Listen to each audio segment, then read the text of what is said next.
तुम्ही कधी कोणाला मदत केली आहे का? नक्कीच केली असेल आणि करतही असाल, पण मदत करताना ती जागा, ती व्यक्ती आणि सर्वात महत्त्वाचं म्हणजे ती वेळ पाहून करता का? जर हे सगळं पाहत नसाल तर ती तुमची शेवटची मदत ठरू शकते. कसं? तर चला सांगतो. उठशील का आता तू? किती वाजले दिसतंय का? आपल्या व शानूमावशीच्या अंगणातले सगळे फणस आज काढून दे. फणसाच्या पोळ्या आणि वेफर्स बनवायचे आहेत आम्हाला. आणि दुपारनंतर नदीजवळ जाऊन करवंद घेऊन ये. आणि नीट कान देऊ नये गणप्या. तिन्ही सांज व्हायच्या आत करवंद घेऊन घरला आला पाहिजे, नाहीतर तंगडच तोडते तुझं.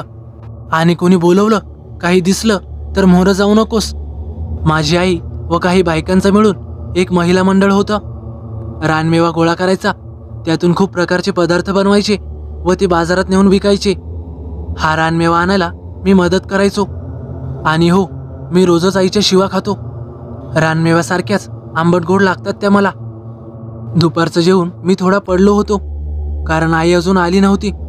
आली तर झोपायला नाही भेटणार म्हणून थोडं झोपलो. बापरे, आज जरा उशीरच झाला उठायला. लवकर निघायला हवं करवंद आणायला. तिन्ही सांज व्हायच्या आत परत आलो नाही तर नदी किनाऱ्याऐवजी आमच्या घरातच भूत भेटायचं. असं बोलतात की तिन्ही सांजेला भूतांचा वावर जास्त असतो.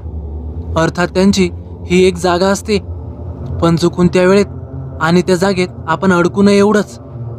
जास्त प्रमाणात करवंद हवी होती म्हणून मी मोठी पिशवी घेऊन नदीवर आलो. इथून लवकर निघायचं होतं कारण तिन्ही सांज व्हायला आली होती. तिन्ही सांज म्हणजे आपण कातरवेळ म्हणू शकतो. 6 वाजायच्या आत मला घरी पोचायचं होतं. माझ्याकडे घड्याळ नाही, पण मी अंदाज लावू शकत होतो. आतापर्यंत 5 पिशव्या करवंद काढून झाली होती आणि मी घरी जायला निघालोच होतो.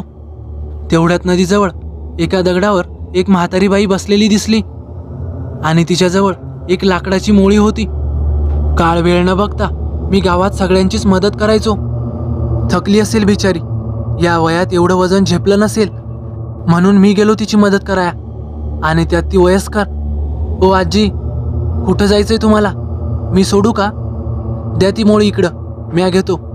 तुम्ही रस्ता दाखवा मोरं होऊन. काहीही न बोलता ती आजी पुढे जाऊ लागली. वय झाल्यामुळे तिला नीट चालता पण येत नव्हतं. मीच एकटा बडबड करत चाललो होतो. मी बराच लांब तिच्या मागे मागे चालत होतो. आता तर अंधार व्हायला आला होता, पण तिचं घर काही येईना.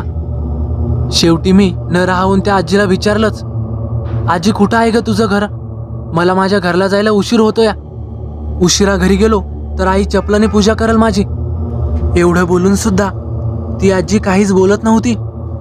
एकदम निर्विकार, वाकडी पण सरळ रांगेतच चालत होती. आता मात्र माझा धीर सुटू लागला. मी जरा घाबरलोच होतो, कारण आईने सांगितलं होतं की कोणी बोलवलं किंवा काही दिसलं तर मोरं जाऊ नकोस. आणि मी ती चूक केली होती.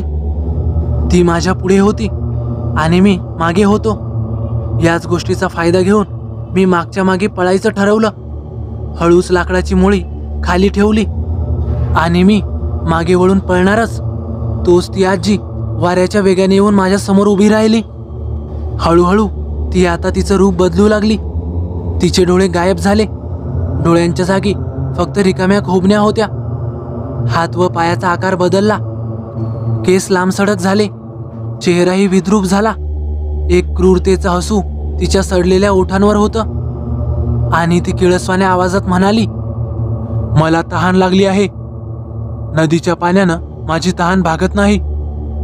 रगत रगत हवंय मला. मी जीवाच्या आकांताने खूप धावलो, खूप ओरडलो, पण त्या जंगलात माझा आवाज हळूहळू गायब होत गेला. आणि शेवटी मी हरलो. माझं शरीर गार पडलं होतं. एकही थेंब रक्ताचा माझ्या शरीरात उरला नव्हता. माझी केलेली ही मदत शेवटची ठरली होती. आता मीही तिथेच आहे, त्याच दगडावर.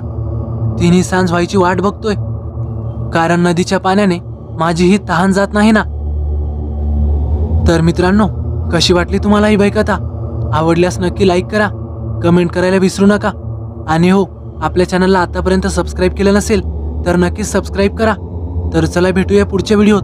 धन्यवाद.